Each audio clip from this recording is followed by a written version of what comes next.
Today, this is episode 18 of my paranormal stories.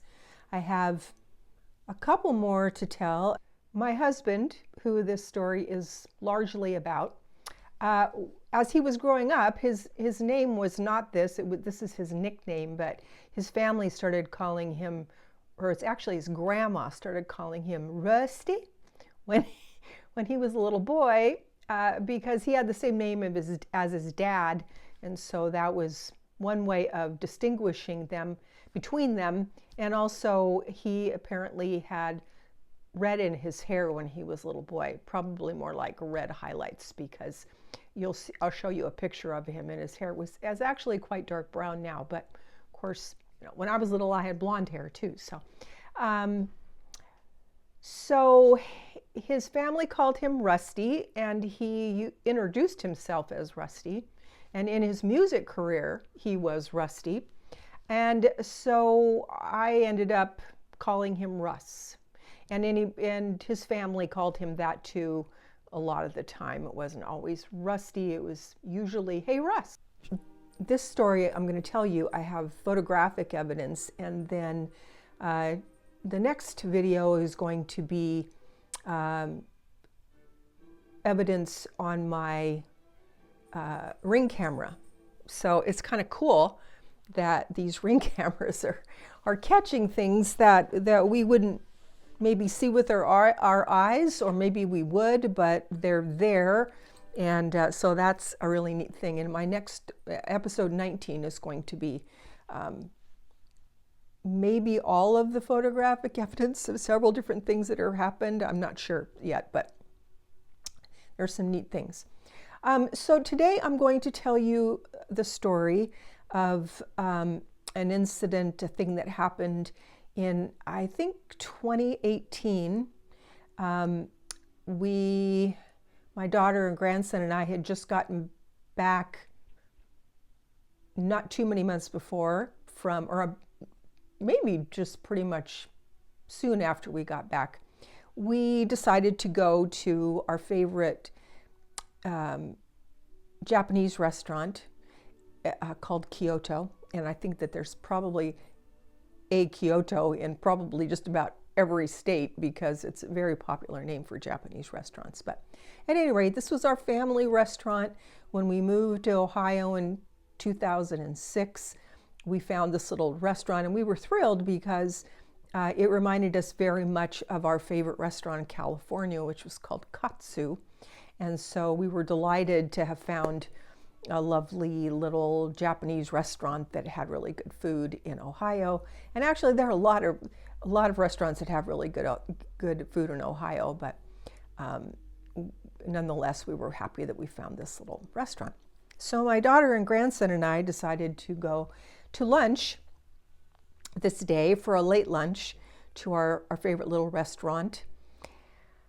And so we went and ordered our favorite things, and green tea and shrimp tempura rolls and California rolls and miso soup and all the things that we love. Salad with like orange dressing on it, which is really good too, which a lot of Japanese restaurants have as well.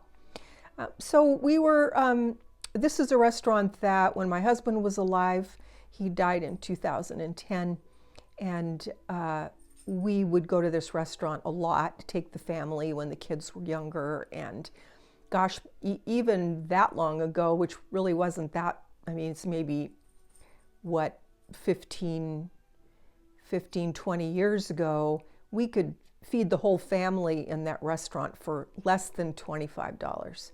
So that was quite a deal, and so we really liked doing there. We're in the restaurant, we're in Katsu now, fast forward to 2018, having a late lunch. And we, as we said, ordered all the things we normally do. And my husband was an actor and a musician, and then his day job was being a regional manager for a big national company. So he had the nice paycheck, and also, but his heart was with being an actor and being a musician and all those things. And he was a good one, especially a good musician. And I'll show you a picture of him. This was taken when he was 32, and I actually took this photo of him for an album on tape that he did, and he needed photographs for the cover, and so I took that picture, which I'm very happy about because I really like it. So we're standing up. We've eaten our meal, and we're getting up to leave, and I felt like it just came into my head. My husband would have said something cheesy like, "Let us away," and he really liked to do that at that restaurant for whatever reason. So it just kind of came out of my mouth, and I thought, and I said to my daughter, you know, I wonder if your dad's here with us, because I just had to say that. And we laughed, and she said, well, Mom, it just is. And I said, yeah, it just is. Like, he absolutely is here, and he is happy that we're here, and so that's good. So we pay our bill, go out to the car, we drive about a mile over to the freeway, and as we're pulling up to a light to make a left-hand turn to go under the freeway and then make a left onto the freeway, in front of us is a Lexus sedan, kind of a goldish colored Lexus sedan. And my daughter was driving the car, so we both by that time had, of course, like all of us, I had a phone that I could take pictures with, which hadn't been always the case in my life.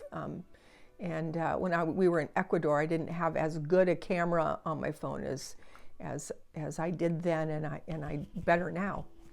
So we pull up to this car, and I look at the license plate, and it says, Russ is. I said to my daughter, look at that, it says Russ is that crazy or what? She's, oh my gosh. So we both took out our phones, and I took a picture of that license plate, Russ is, because I wouldn't have believed it when I thought about it later. And I wanted evidence of that. And also now I can tell you the story, and I can share the picture with you. So here is that photograph of that license plate. And that simply solidified for us that my husband was there, and he was letting us know that. And what a nice remembrance. And so that's the story. You've seen the photographic evidence, and I'm very pleased to be able to show that to you. And I've kept it in my phone, even though I've changed phones even a couple of times. But now with iPhones, you can just have transfer everything over to the new phone, no problem. So I've kept that, and special photographs from Ecuador, and just the nice things. So sometimes when I'm telling a story to somebody, I can say, oh, well, this was the house we lived in Conocoto, or this was the house we lived in Salinas, and it just makes a nicer story. Now, next episode, I'm going to be sharing more photographic evidence with you of these paranormal things that happen. And this is things that have happened on my Ring camera. About a year and a half ago, my kids bought a Ring camera for me so that I could, of course, monitor what was going on outside. They were concerned about me. They weren't living here, and my son especially.